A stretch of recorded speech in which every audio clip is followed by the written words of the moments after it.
Bismillahirrahmanirrahim. Today we'll discuss about nutrition and specifically about vitamins and some minerals and protein energy malnutritions. So on this first page, I have jotted down many things. This is the overall uh, extract of all. So we will discuss it in the end. We'll just focus to our today's lecture that is about fat soluble vitamins. So there are two types of vitamins, fat soluble and water soluble. Water soluble vitamins are B complex and C, and fat soluble are A, D, E, K, the famous ADK mnemonic you can say. Fat soluble vitamin, as they are soluble in fat, so they will stay in body more because fat is stored, and water soluble won't stay for much because they will be lost with water in the body, in the renal system. So, and the deficiencies are usually more. And fat soluble deficiencies are usually linked to the diseases in which there is loss of fat. For example, in case of malabsorption syndromes, like which happens with steatoria, is a loss of fat in non-absorptive excretions, like cystic fibrosis and celiac disease, or in case someone is taking oil much more, and the oil will take away all the fat soluble vitamins, because oil is also a fat lipid. So fat soluble vitamin deficiency will take place, like in case of paraffin. There is a decreased absorption of ADEK. Any one can be asked, or A or D, or any other E or K in MCQ. Or pancreatic disease, there is a deficiency of lipases. For the chronic pancreatitis, we'll discuss that too, and we'll discuss in next uh, slides about details of these vitamins. And also on this page, for general orientation, there are vitamins and requirements for them, like main requirements to be that should be taken with them, like for carb B1 should be taken, protein B2, and lipid B7. And then vitamins and sources, overall green vegetables and as well as fruits are source. Then for B1, wheat, B9, leafy vegetables, B12, animal products, vitamin C, citrus fruit, vitamin D3, cod, fish liver oil, and absorption specifically of iron in the duodenum, B9 in jejunum, and then in the ileum is B12, and lead is 10% absorbed in GIT. And we will discuss about vitamins and nervous system diseases, vitamins and skin diseases, and then three vitamins related to anemia and neurological symptoms. These B1 to B12, skip B4 and B8, because there were vitamins here as well, but now they are considered as not vitamins, rather other chemical molecules which are used in body, but not strictly vitamin by definition.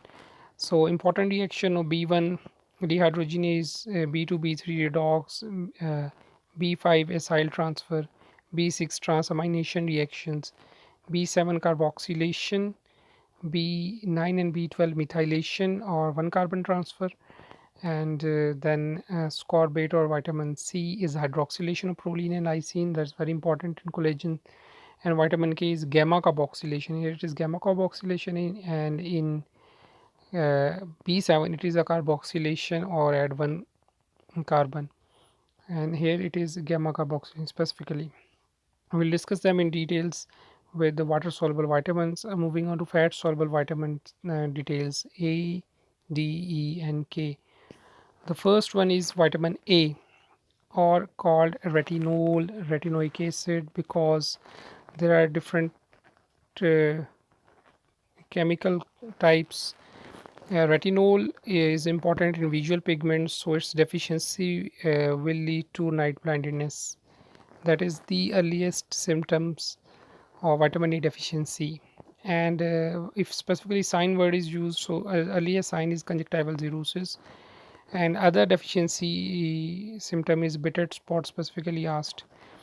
And then retinoic acid, if we talk about retinoic acid, it is used to treat acute promyelocytic leukemia, APL, and all trans retinoic acid treat APL, that is also MCQ asked. Then other MCQ is vitamin A is required for normal differentiation of epithelium, and if there is no normal differentiation, for example in case of excess in skin, there is scaly dermatitis, dry skin. But question asked is about scaly dermatitis, not sometimes dry skin is given. And these are the problems with vitamin A excess. Now we are discussing. First is scaly dermatitis or dry skin. Other is hepatic toxicity and enlargement. It is asked as results in jaundice and hepatomegaly, because toxicity will result in jaundice and enlargement is called hepatomegaly. And then important MCQ asked is vitamin A toxicity or excess will cause idiopathic intracranial hypertension or raised ICP. And it shouldn't be called idiopathic because it is due to vitamin A excess, but idiopathic because we don't know exact mechanism here. If ICP is raised, it will lead to papilledema. That is a sign observed through eyes, and sometimes it is given the papilledema. So it's vitamin A excess, or tumor like symptoms, like if tumor is there, it will lead to increased ICP. And here there is no tumor but ICP is raised. It's called pseudo tumor cerebri. So pseudo tumor cerebri or papilledema can be asked for vitamin A excess. And the other important thing, that it prevents squamous metaplasia.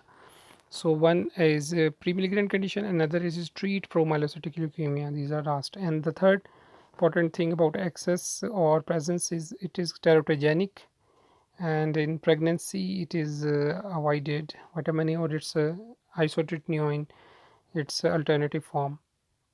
So this is used to treat acne. We know it should be avoided in acne. And then vitamin A is fat soluble vitamin B1. We'll discuss in water soluble vitamins. We'll move on to the next vitamin, that is D. We know vitamin D is important for bones, and it is related to calcium metabolism. We'll discuss some important things about it. That calciferol or D3 is formed from inside the skin as stratum basale with sun exposure. So UV lights specifically, they lead to first reaction of vitamin D3 formation in the skin. So skin is important. So if there is decreased sun exposure given here, that is leads to the deficiency of vitamin D or D3. And then ingestion of fish is the second source, direct source from diet, and skin was indirect conversion. Fish specifically, it is cod fish that its liver is used. Cod fish liver oil, you can say, is richest source of vitamin D. That is asked. It is used to treat rickets. In old medical literature it might be given. And then important thing about the second reaction of vitamin D3 is its formation, first hydroxyl group addition at 25th position inside the liver. So this is 25 D3 hydroxyl D3. This is the storage form of D3 for vitamin D, and this is also the amount for the assessment of the body levels of D3, because this storage form in the fat, that is important, because not in the most of the body water content, it is the fat soluble vitamin. Storage form is assessed by 25 uh, uh, 25 OH-D3. And then the third step, in which there is a hydroxyl group is added at one position by one hydroxylase inside the kidney. That is very important. It is activated, not in storage form now. It is activated form that X is called calcitriol. And so this 25 OH is for the assessment of level, and this 125 is for mechanism of D3. We know that it increases intestinal absorption of calcium and increases bone mineralization at low levels. So it's important at low levels, not usually asked. Higher level, it is the opposite case. And related to parathyroid hormone, we know that And then two important diseases: one is rickets in children, deficiency related diseases, and other is osteomalacia in adults. It's just the A difference, it's the vitamin D deficiency in both cases. And causes of the deficiency, again, malabsorptions of vitamin D related to fatty steatoria in related diseases like cystic fibrosis. And decrease sun exposure, because first step was exposure to sun, UV light. And chronic kidney disease, we know that 125 hydroxylase, one hydroxylase in the kidney add, adds at OH, second OH at position 1 of D3, that is not formed. So in CKD there is deficiency, and if the first step is not the second step inside the liver is not there, that is of 25 OH formation, then advanced liver disease can also lead to vitamin D deficiency. uh, it is given orally to breastfed infants, usually to prevent rickets, and it is specific protection regime, just like vitamin A is given for specific protection, because specific vitamin is given for specific disease prevention. It is called specific protection.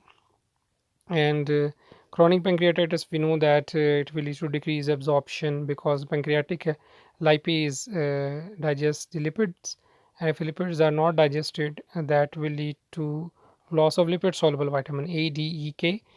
D is usually asked, otherwise it can be A, D, or K as well, E or K. And then vitamin E, the third important vitamin, that is fat soluble. It is tocopherol. It is an anti-age vitamin. Vitamin E capsules are used for anti-aging treatment. And because it is an antioxidant, it protects from oxidative from free radical damage, especially to the RBCs and membranes. Other membrane is very important, that is germline epithelium. It is not there, we should add it. That antioxidant function of vitamin E, protection of the RBC membrane, and other membrane include germline epithelial protection. And if there is no protection of RBC membrane, that will lead to hemolytic anemia, because RBCs will rupture. And other important thing about neuronal diseases, its deficiency will lead to demyelination of the posterior column. Posterior column, we know the dorsal column, also called dorsal column medial lemniscal system, and it deals with the position and vibration sensation. So they will be lost, and they are also lost in B12 deficiency, because B12 deficiency leads to subacute combined degeneration, includes the posterior column as well, but with megaloblastic anemia. So if it is just the neurological symptom, it is vitamin E deficiency. If it's megaloblastic anemia, neurological symptoms of posterior column, usually it is B12. And if it is just the megaloblastic anemia, it is B9 or folic acid deficiency without neurological symptom. And if vitamin E deficiency does not have megaloblastic anemia, but it does have hemolytic anemia. So there's a difference, because vitamin E is usually antioxidant, protects the membranes, especially of RBCs and germline epithelium. So A, D, E, K. Moving on to vitamin K.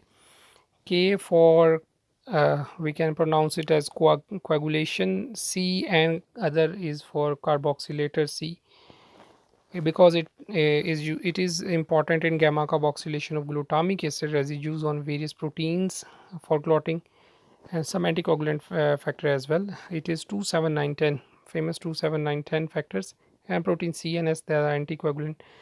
Mostly procoagulant are there, so deficiency leads to overall bleeding status, especially in neonates, because they lack the intestinal flora that is used to synthesize vitamin K. This is also asked. Intestinal flora is important for vitamin K.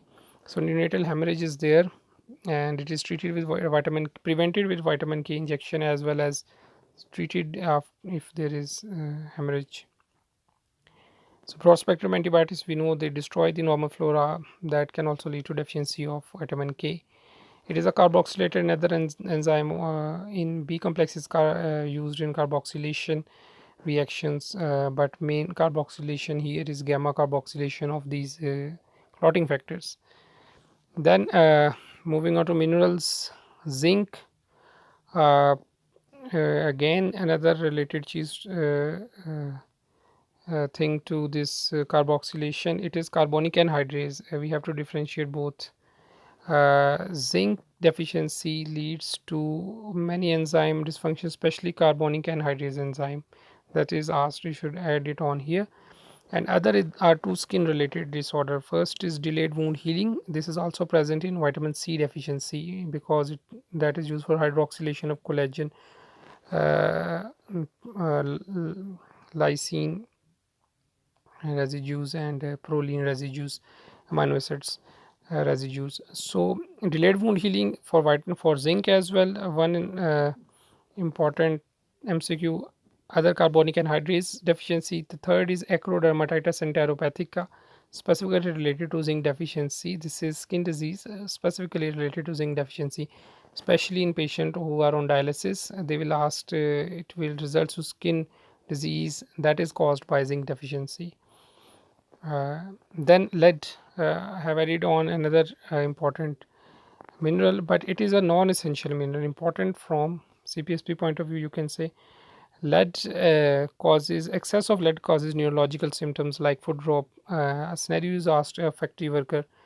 Uh, so lead excess in a factory worker leads to abnormal sensations and foot drop in extreme case. And maximum absorption is through GIT for lead, and that is just the 10% of it. Otherwise it is absorbed in very small quantities from respiratory tract as well, but maximum is from GIT, that is maximum 10%. Both are asked, and 90% is treated, that is also asked in the GIT. Then protein energy malnutrition, we'll discuss a major nutrient here as well, that is protein, and it has two diseases related to it. One is Kawashiorkor, another is marismus.